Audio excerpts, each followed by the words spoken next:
This is Revolution at Sea with John Curtis Perry. Episode 10, Dutch Culture and Dutch Decline. We know the Dutch best through their art. If art is a record of beliefs rather than a literal record of social experience, how does Dutch art reflect Dutch beliefs?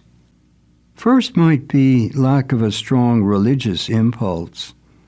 The product of religious iconoclasm, Calvinism, forswore imagery in churches, but tolerated it in ordinary life. What artists made was not for princes, prelates, or aristocrats, but for ordinary people.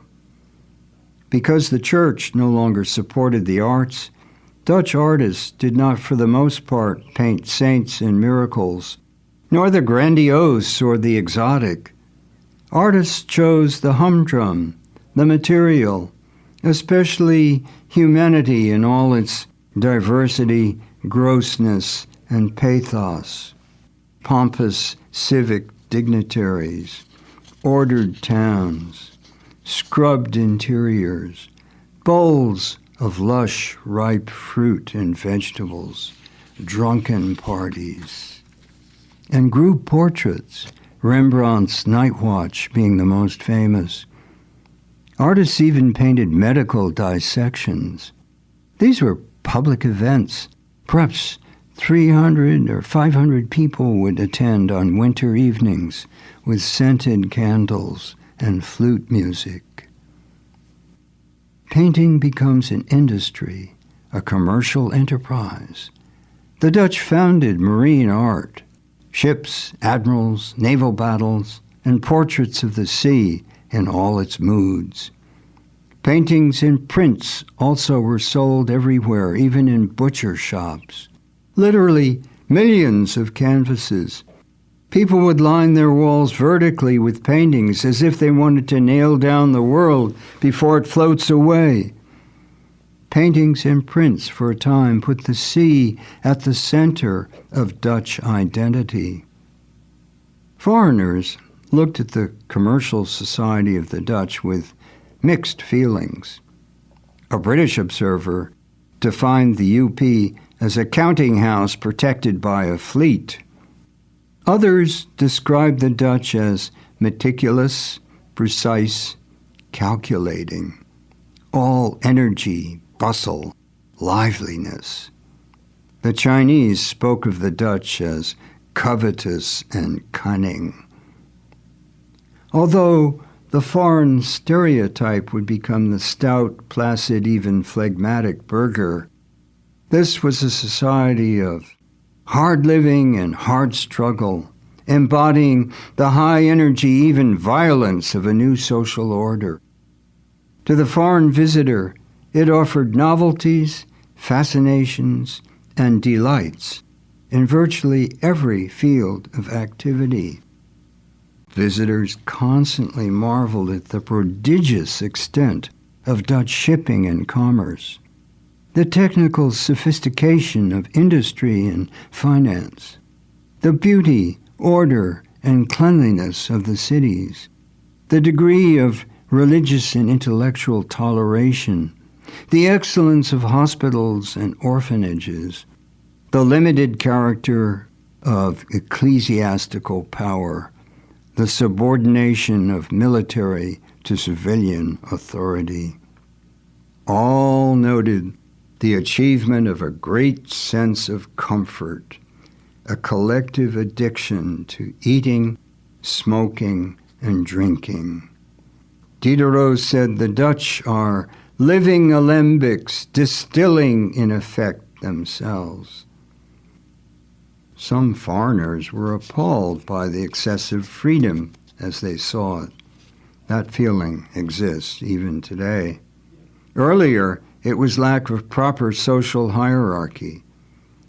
Dutch society seemed a seedbed of promiscuity of all kinds, subverting proper relationships between masters and servants, nobles and commoners, men and women, Christians and non-Christians, soldiers and civilians.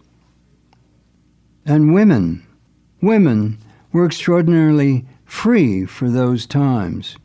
Wives could walk beside their husbands and engage in business independently. A German visitor reported, "Here the hen crows and the rooster merely cackles." In general, outsiders liked parts of Dutch culture, but not the whole of it. Some were inspired by the military science, infantry tactics, artillery, fortifications, reflecting the Dutch need to defend a land frontier. And the maritime, too, such a conspicuous part of the Dutch world then and now.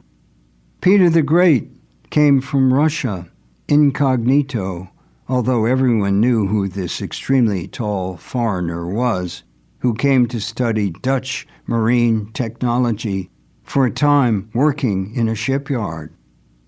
The comparative freedom attracted a remarkably large number of the greatest minds and cultural figures of Europe at the time, including the Frenchman Diderot, the encyclopedist. Thomas More wrote much of his Utopia while in the Netherlands. Science and philosophy flourished in a non-absolutist political atmosphere. We can cite the humanist and social critic Erasmus, and Grotius, Hugo de Groot, father of international law.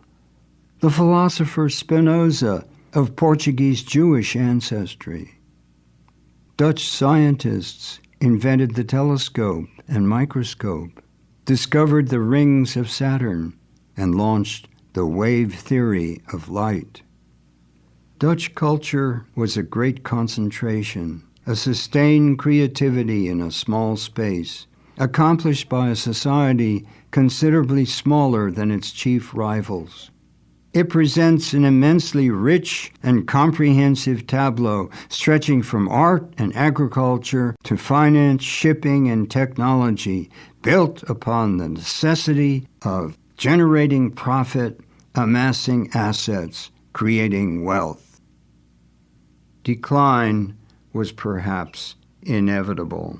The Frenchman Montesquieu noted in 1729 that in Amsterdam, people were withdrawing their money from commerce to put it into structures. "I see that it will be as in Venice, beautiful palaces instead of fleets and kingdoms," he wrote. The Dutch could briefly be a great power because they could fill a short-lived regional power vacuum ended by the resurgence of larger nation-states. The Dutch lose some of their commercial advantages. Hamburg and London have greater hinterlands and develop competitive ports. International markets grow, and goods move directly from producer to consumer. Originality yields to conservatism. Others change techniques of shipbuilding, the Dutch do not. Other nations have skills and capital. They build their own ships, smelt their own iron, sew their own canvas. We see the emigration of skilled workers, especially sailors. Many fewer men are willing to choose the maritime life. A contrast between rich and poor increases, with a condition of private wealth and public poverty not unique in affluent societies, accompanied by increasing nostalgia for a golden past. The Dutch had a much smaller base than their British rivals, and they were hybrid, unlike island Britain. Their land frontier made them highly vulnerable to attack and invasion, examples being Louis XIV, later Napoleon, and Hitler.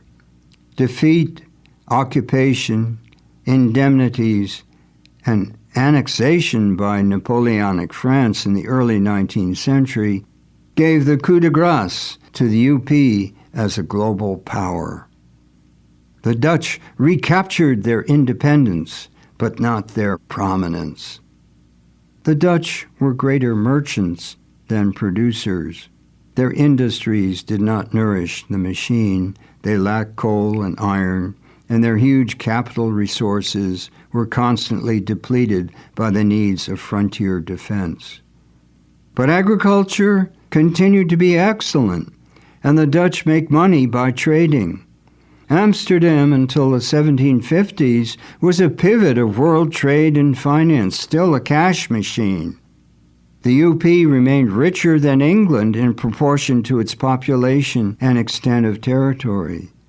In 1776, the Netherlands was still by far the richest country in Europe with the largest share of the carrying trade. The Dutch were the first winners of the Oceanic Revolution, exploiters of its discoveries. They spawned an oceanic society able to embrace change at least throughout their golden century of the 1600s. This ability was rooted in diversity, tolerance, and social fluidity, a meritocracy richly flavored by entrepreneurial zeal. But Dutch toleration did not extend abroad to their empire. There we find cultural arrogance, an acceptance of slavery, apartheid in South Africa. They made remarkably little cultural impact in Indonesia, despite a long presence there, illustrated by language. By contrast, whereas many Indians now speak English, few Indonesians speak Dutch or would want to do so. The Dutch enjoy a late 19th century revival by tapping the wealth of Indonesia, and with the rise of a unified Germany, making a bigger economic hinterland. The discovery of diamonds in South Africa brings wealth to Amsterdam. 1/3 of its Jews engaged in the diamond business, cutting and polishing, buying and selling. Trade and finance continue to flourish today with heavy overseas investments in the U.S. and elsewhere. The Dutch built a great complex of money, goods, and information, handled with precision, speed, and trust. Their society is still ahead on social issues, but challenged now by a 10% Muslim population, difficult to absorb into the mainstream. Today people are asking, what is Dutch? Fearful of losing that sense of identification, traditionally so important in creating and sustaining the national culture. Yet, the oceanic experience, although less pervasive than in the past, continues to be critical to the economy and society and offers an inspiring example to others. Next, we'll move across the North Sea to England. There, the English learn much from the Dutch. England begins to perceive the sea, and increasingly, the maritime experience shapes the nation. So join us next time for Episode 11, Early England and the Sea. Revolution at Sea is written and spoken by John Curtis Perry, with additional voicing by Jamie Rosenberg. Recording by 1623 Studios in Gloucester, Massachusetts. Production and distribution by Albert Bouichadet-Foray. Goodbye until next time.